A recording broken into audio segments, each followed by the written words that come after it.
Hi everyone. So finally ITR filing for financial year 24-25 start हो चुकी है। 24-25 का मतलब है असेसमेंट ईयर 25-26 स्टार्ट हो गई है और मैं यहाँ पर पहाड़ों के बीच बैठकर आपके लिए बना रहा हूँ एक अमेजिंग वीडियो। राइट, तो चलिए मैं आपको अपनी स्क्रीन पर ले चलता हूँ। अब हम स्क्रीन पर आ चुके हैं और यहां पर सबसे पहले आपको करना होगा लॉगिन। दोस्तों, अगर आपने अभी तक इनकम टैक्स पोर्टल पर रजिस्टर नहीं किया है तो इसका एक अलग से वीडियो मैंने ऑलरेडी बनाया हुआ है, उसका लिंक मैं आपको डिस्क्रिप्शन में दे दूंगा। तो आप रजिस्टर पर क्लिक करके अपना अकाउंट यहां पे रजिस्टर कर सकते हैं। उसके बाद आपको ई फाइलिंग करनी होगी। दोस्तों, अब मैं लॉगिन पर क्लिक करता हूं। सबसे पहले यहाँ पे आप अपना पैन कार्ड नंबर डालेंगे। पैन कार्ड नंबर डालने के बाद आपको पासवर्ड एंटर करना है and then click on continue. तो दोस्तों, अब आप देख सकते हैं इनकम टैक्स रिटर्न्स, यहाँ पे सिलेक्ट असेसमेंट ईयर और आप यहाँ पे चूज कर सकते हैं करंट ईयर 25-26 ये आपको चूज करना है और आप फाइलिंग यहाँ पे कर सकते हैं। नेक्स्ट ऑप्शन, यहाँ पे देखिए दो ऑप्शन दे रहा है, original return and revised return. तो दोस्तों, अगर आप फर्स्ट टाइम अपनी आईटीआर फाइल करें तो आपको ओरिजिनल रिटर्न ही सिलेक्ट करना है। Are you audited under section 44AB और political party as per section 13A, तो यहाँ पे आप नो कर दीजिए। सिलेक्ट आईटीआर टाइप, अगर आप सैलरीड एम्प्लॉय हैं तो आज मैं आईटीआर 1 यहां पे कवर करूंगा। अगर आप एक बिजनेस ओनर हैं और कैसे आप प्रिजम्पटिव टैक्सेशन के थ्रू अपनी आईटीआर फाइल कर सकते हैं उसको मैं अपनी नेक्स्ट वीडियो में कवर करूंगा। सो अब आपको आईटीआर 1 पर ऐसे क्लिक करना है and then click on continue. Wonderful. So यहां पे आप देख सकते हैं आपके पास ऑप्शन आया है upload your filed ITR from here. So अभी बेसिकली आपको जेसन के थ्रू ही अपनी आईटीआर फाइल करनी होगी। तो अगर आपको किसी तरह की जल्दी है, जल्दी इन द सेंस अगर आपको मान लीजिए कोई लोन वगैरह अप्लाई करना है, मेरे पास बहुत सारे मैसेज आते हैं कि सर हमें लोन वगैरह अप्लाई करना है, ऑलरेडी 2 मंथ से डिले हो गया आईटीआर फाइलिंग, तो वैसे ही सिनेरियोज में आप अपनी आईटीआर जेसन के थ्रू फाइल कर सकते हैं। तो इसका स्टेप भी बहुत सिंपल है, ध्यान से आप समझिए प्रोसेस को। If you want to download offline utility for filing income tax return, so हम यूटिलिटी के थ्रू अपनी आईटीआर फाइल करेंगे। तो यहाँ पे आपको क्लिक हेयर पर क्लिक करना है और यहाँ पे 2 स्टेप प्रोसेस है। तो पहला मैं आपको ये यूटिलिटी डाउनलोड करके बताता हूँ। ऑल राइट, 25-26 यहाँ पे आप देख सकते हैं एक्सेल बेस्ड यूटिलिटी, आप यहाँ पे क्लिक कीजिए। सो एक्सेल यूटिलिटी एक्सेल बेस्ड पे क्लिक किया, फाइल डाउनलोड होने ही वाली है। File is downloaded. आप यहाँ पे जाइए और सिंपली यहाँ पे राइट क्लिक कीजिए और यहाँ पे आपको एक्सट्रैक्ट कर लीजिए। एक्सट्रैक्ट होने के बाद फाइल को ओपन कीजिए। डायरेक्टली से ओपन मत कीजिए, एक इंपॉर्टेंट स्टेप है, अदरवाइज आपको एरर आएगी। यहाँ पे राइट क्लिक कीजिए, इसके बाद आपको आना है यहाँ पे प्रॉपर्टीज पे and then just click on this unblock, right, and then okay. इसके बाद आप इसको ओपन कीजिए। यहाँ पे आपको as a second step enable content पर क्लिक करना है। तो इनेबल कंटेंट पे क्लिक कीजिए, कुछ ऑटोमेटिक स्टेप्स आएंगे, आप ओके कर देंगे। अब आप देख पा रहे हैं कि ये एक्सेल फाइल है और देखिए पहले ये थोड़ी कॉम्प्लिकेटेड फाइल होती थी विद मल्टीपल टैब्स। अब यहाँ पे 1 2 3 4 सिर्फ 4 टैब्स हैं जो आपको अपडेट करनी है। इसमें भी आपको पूरा मैन्युअली फिल नहीं करना है, मैं बताता हूं आपको किस तरह से आप इसको विद 1 क्लिक मैक्सिमम चीजें आप यहाँ पे फाइल अपडेट कर पाएंगे। सो चलिए, इनकम डिटेल्स पर आपको यहाँ पे इंपोर्ट प्रीफिल पर क्लिक करना है, ठीक है। और उससे पहले आपको एक फाइल इनकम टैक्स पोर्टल से डाउनलोड करनी होगी। सो देखिए यहाँ पे लिखा हुआ है if you have not downloaded your prefill data please click here. Prefill data को हम डाउनलोड कर लेते हैं, click here prefill data for current assessment year and then click on download, ठीक है। तो देखिए इस तरह से आपको एक फाइल मिलेगी। इस फाइल को आपको सिंपली अपनी एक्सेल फाइल में अपलोड करना है। मैं बता देता हूं कैसे। यहां पे आपको करना है इंपोर्ट प्रीफिल। यहां पे आपके डाउनलोड सेक्शन में आपको ये फाइल मिल जाएगी, आप इसको यहां पे ओपन कर लीजिए। एक प्रोसेस ऑटोमेटिकली चलेगा, जस्ट होल्ड ऑन। वंडरफुल। अब देखिए सारी चीजें इसमें टू एन एक्सटेंट अपडेट हो गई है, लेकिन देखिए आईटीआर फाइलिंग बहुत सिंपल कर दिया है गवर्नमेंट ने, फिर भी इसे समझ कर करना बहुत जरूरी है। क्योंकि अगर आप एक छोटी सी मिस्टेक भी यहां वहां कर देते हैं तो हो सकता है कि आपको कोई क्वेरी, कुछ इनकम टैक्स नोटिस या कुछ भी आपको दिक्कत का सामना करना पड़ सकता है। तो आप इसको बड़े ही ध्यान से समझिए चीजों को, ठीक है। तो देखिए फर्स्ट फ्यू लाइंस में तो आपकी बेसिक डिटेल्स है, यहां पे मैं नहीं आऊंगा। यहां पे आपको नेचर ऑफ एम्प्लॉयमेंट में अपडेट करना रहेगा। अगर आप सेंट्रल गवर्नमेंट है तो सेंट्रल गवर्नमेंट चूज कीजिए, अगर आप पीएसयू में काम करते हैं तो वो चूज कीजिए, अकॉर्डिंगली आप यहाँ पे चूज कर सकते हैं। अगर आप एक प्राइवेट सेक्टर एम्प्लॉय हैं, ठीक है, तो आप अदर्स चूज कीजिए। तो अदर्स आपको चूज कर लेना है इस तरह से, ओके। नेक्स्ट ऑप्शन देखिए, समझ के करना है, इसलिए आप मेरे चैनल पे आए हैं। मैं हर कॉन्सेप्ट को समझाऊंगा, उसके बाद ही आप अपनी आईटीआर को फाइल कीजिए। अपने फैमिली मेंबर्स की, अपने फ्रेंड्स की आईटीआर भी आप आसानी से फाइल कर सकते हैं अगर आप चीजों को समझेंगे। Do you wish to exercise the option under section 115 BAC of opting out of new tax regime? भैया ऑप्ट आउट करना है आपको? नहीं जी, नहीं करना है ऑप्ट आउट, हम न्यू टैक्स रिजीम में ही फाइल करेंगे, तो इसको नो रहने दीजिए। यहां पे लिखा भी हुआ है, by selecting no, right, by selecting no option your income tax computation shall be as per new tax regime। तो हमें न्यू टैक्स रिजीम पसंद है, वहां पे कम रेट से टैक्स रहेगा, तो न्यू ही मुझे चाहिए। अगर आपको ओल्ड टैक्स रिजीम में फाइल करना है तो डेफिनेटली आप ओल्ड भी यहां पे चूज कर सकते हैं। ठीक है, मैं न्यू टैक्स रिजीम कर रहा हूं। अगर आप ओल्ड टैक्स रिजीम में ही फाइल करना चाहते हैं तो मैं एक और वीडियो इस पे डेफिनेटली बना दूंगा, आप कमेंट जरूर कर दीजिए, जिससे मुझे पता लग जाए कि हाँ आपका इस चीज को सीखने में इंटरेस्ट है। तो डेफिनेटली मैं एक नई वीडियो वहां पे बना दूंगा ओल्ड टैक्स रिजीम के हिसाब से। Are you filing return of income under 7th proviso to section 139(1) but otherwise not required to furnish return of income? देखिए कुछ हमारे पास यहाँ पे स्पेसिफिक कंडीशंस हैं, अगर आप उन कंडीशंस को मीट करते हैं तो आपको यहाँ पे यस करना होगा। मैं बता देता हूं कौन सी वो कंडीशंस हैं। सो ये देखिए 7th प्रोविजो टू सेक्शन 139(1) में ये ट्रांजैक्शंस आपके कवर्ड रहते हैं। बेसिकली ये हाई वैल्यू ट्रांजैक्शंस हैं। The aggregate of deposits in current account exceeds INR 1 crore. तो अगर आपने 1 करोड़ से ज्यादा डिपॉजिट किए हैं तो ये कंडीशन, तो आपको ये ऑप्शन सिलेक्ट करना होगा। Second is the aggregate of expenditure on foreign travel exceeds INR 2 lakh. अगर आपने फॉरेन ट्रैवल किया है, किसी कंट्री में घूमने गए और आपने 2 लाख से ज्यादा वहां पे खर्चा किया है।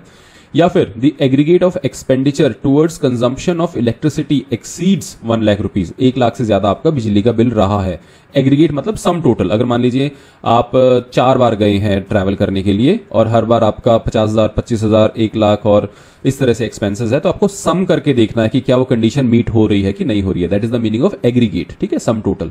Now coming back, so basically अगर आप एक ऐसे व्यक्ति हैं जिनको आईटीआर फाइल करने की जरूरत नहीं है, आपकी जो इनकम है वो टैक्सेबल लिमिट से कम है, या फिर आप एक सुपर सीनियर सिटीजन है, मैं जस्ट कुछ हाइपोथेटिकल सिचुएशंस दे रहा हूं, कुछ भी कंडीशन आपके साथ हो सकती है और आपको आईटीआर फाइल करने की यहां पे रिक्वायरमेंट नहीं है, लेकिन फिर भी आपको आईटीआर फाइल करना पड़ेगा। अगर आपकी ये कंडीशंस मीट हो जाती हैं तो आपको आईटीआर फाइल करना है और यहां पे आपको यस चूज करना है, अदरवाइज आप नो रहने दीजिए। और देखिए यहां पे filing in response to section, यहां पे आपको इंश्योर करना है 139(1) ही आपको चूज करना है। सो 139(1) का मतलब है कि आप ड्यू डेट से पहले फाइल कर रहे हैं। इसके बाद आपको ग्रॉस सैलरी अपनी यहां पे अपडेट करनी है। फॉर्म 16 को चेक कीजिए। फॉर्म 16 में आपको एज इट इज ये सभी सेक्शंस, ये सभी आइटम्स मिलेंगे। सैलरी कितनी है, परक्यूजिट कितना है, राइट, और क्या क्या आपके अलाउंसेस, ये सब एज इट इज आपको फॉर्म 16 में अगर आप खोल के देखेंगे तो मिल जाएंगे। सो दोस्तों एक एग्जाम्पल के तौर पर मैं यहाँ पे आपको एक फॉर्म 16 दिखा देता हूँ। आप जब इसे स्क्रोल डाउन करते हैं तो देखिए आपको एग्जैक्टली वही हेड्स मिल जाएंगे। Salary, value of perquisites 00, total, right. तो ये सभी हेड्स आपको यहाँ पे देखने को मिलेंगे। एज इट इज आपको यहाँ से अमाउंट लेना है और अपनी आईटीआर में पेस्ट करना है। और क्योंकि हम यहाँ पे आईटीआर फाइल कर रहे हैं न्यू टैक्स रिजीम के हिसाब से, तो आपको डिडक्शंस तो वैसे भी कोई नहीं मिलेगी न्यू टैक्स रिजीम में।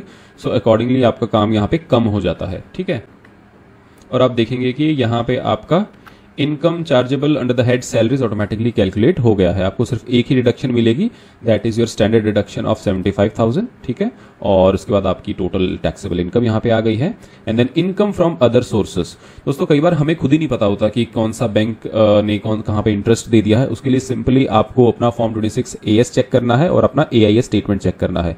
कैसे करना है देखिए, सिंपली आपको इनकम टैक्स पोर्टल पर AIS में क्लिक करना है, राइट। इस तरह से आपके पास ऑप्शन आएगा, प्रोसीड पर क्लिक कर दीजिए।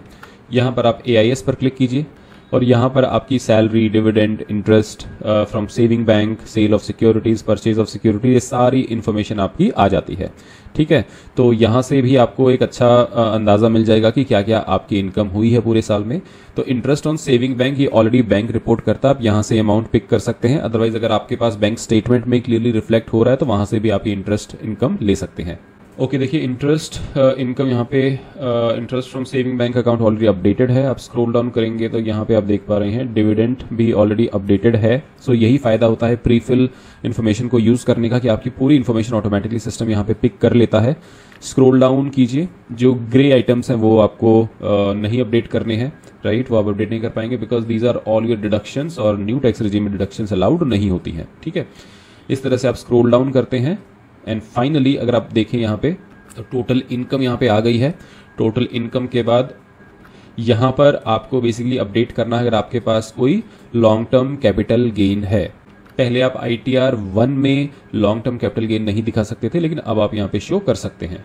सो basically income on which no tax is payable, यानी long term capital gain under section 112A not chargeable to income tax. तो जो आपको डिडक्शन मिलती है हर साल, आपको 1,25,000 की जो डिडक्शन यहाँ पे मिल जाती है वो आप यहाँ पे शो कर सकते हैं। तो यहाँ पे आपको सेल अमाउंट डालना है, कॉस्ट डालनी है और यहाँ पे आपका अमाउंट आ जाएगा कि क्या आपका कैपिटल गेन हुआ है। यहाँ पे आपका डिस्क्लोजर हो जाएगा। पहले ये फैसिलिटी अवेलेबल नहीं थी ITR 1 में, तो आपको ITR 2 या ITR 3 ही फाइल करना पड़ता था, which is again a very complicated form.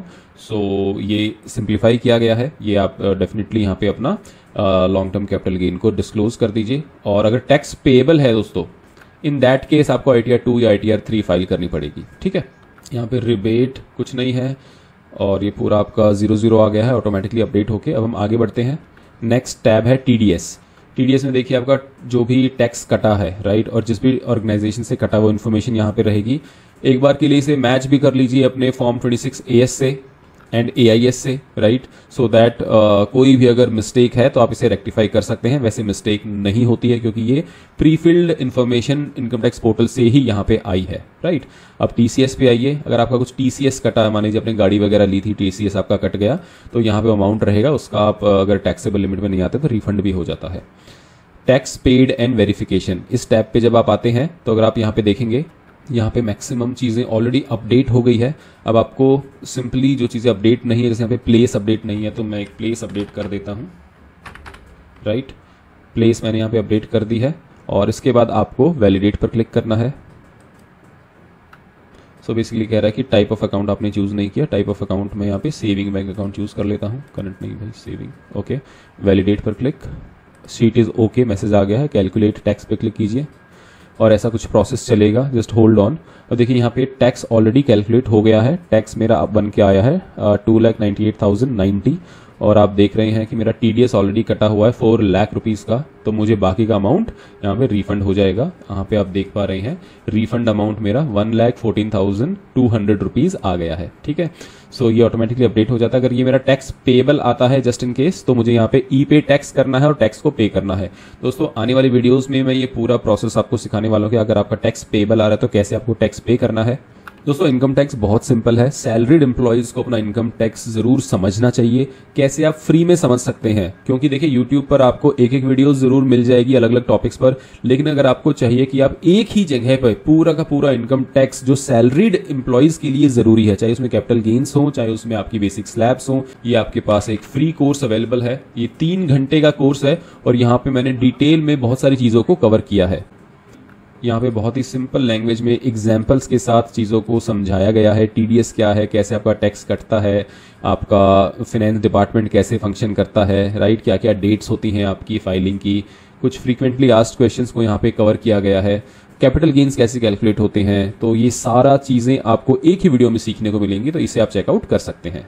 All right, अब मेरा यहाँ पे कैलकुलेट टैक्स के बाद टैक्स अमाउंट का रिफंड आ गया है, बहुत अच्छी बात है। अब सिंपली आपको जनरेट जेसन पे क्लिक करना है। जनरेट जेसन पे आप क्लिक करेंगे, इस तरह से पूरा प्रोसेस होगा। ओके कर दीजिए, यहाँ पे भी ओके कर दीजिए। जेसन फाइल भी आपकी आ चुकी है, ये है जेसन फाइल। इसके बाद आपको यहाँ पे देखिए सेव जेसन पर क्लिक करना रहेगा। तो सेव जेसन पे मैं क्लिक कर देता हूँ। थोड़ा ऑटोमेटिक प्रोसेस चलेगा, इसे चलने दीजिए and it will take maybe 1 minute, so just hold on. So आपको सिर्फ वेट करना है 1 मिनट का और ये प्रोसेस होगा। ओके कर दीजिए, ठीक है। अब ये फाइल सेव कहाँ होती है, जहां पे भी आपकी ITR आपने सेव की हुई है। देखिए ये हमारी फाइल थी, इस फाइल के अंदर आइए, ये देखिए ये वो फाइल है जो 8/36/8:36 AM पर बन के आई है। तो इस फाइल को अभी हमें अपने इनकम टैक्स पोर्टल पर लेके चलना है। यहाँ पे select assessment year, current assessment year choose कीजिए। फाइलिंग में आप 139(1) चूज कीजिए। यहाँ पे नो सिलेक्ट कीजिए, ITR 1, कंटिन्यू, अटैच फाइल। सो इस तरह से आपकी फाइल यहाँ पे वैलिडेट हो रही है and let's wait for some time. Validation successful हो गया है दोस्तों। Now proceed to verification. यहाँ पे जस्ट सिंपली क्लिक कीजिए। इंस्टेंट वेरिफिकेशन पे आप क्लिक कर सकते हैं। Just click on continue. एक OTP आपके पास आएगा। OTP को जैसे आप एंटर करेंगे आपकी फाइल यहाँ पे वैलिडेट हो जाएगी। जो भी आपका रिफंड है वो रिफंड आपका 1 हफ्ते से 10 दिन के अंदर का समय लगता है प्रोसेस होने में, वो आपका रिफंड आपको क्रेडिट हो जाएगा। दोस्तों अगर आप हमें कांटेक्ट करना चाहते हैं तो हमारे कांटेक्ट डिटेल्स डिस्क्रिप्शन में है, उसे चेक कर लीजिए। Thank you so much for watching. मिलते हैं नेक्स्ट वीडियो में जहां पे हम डिफरेंट टाइप्स की आईटीआरस, डिफरेंट केसेस को कवर करेंगे। Thank you so much for watching.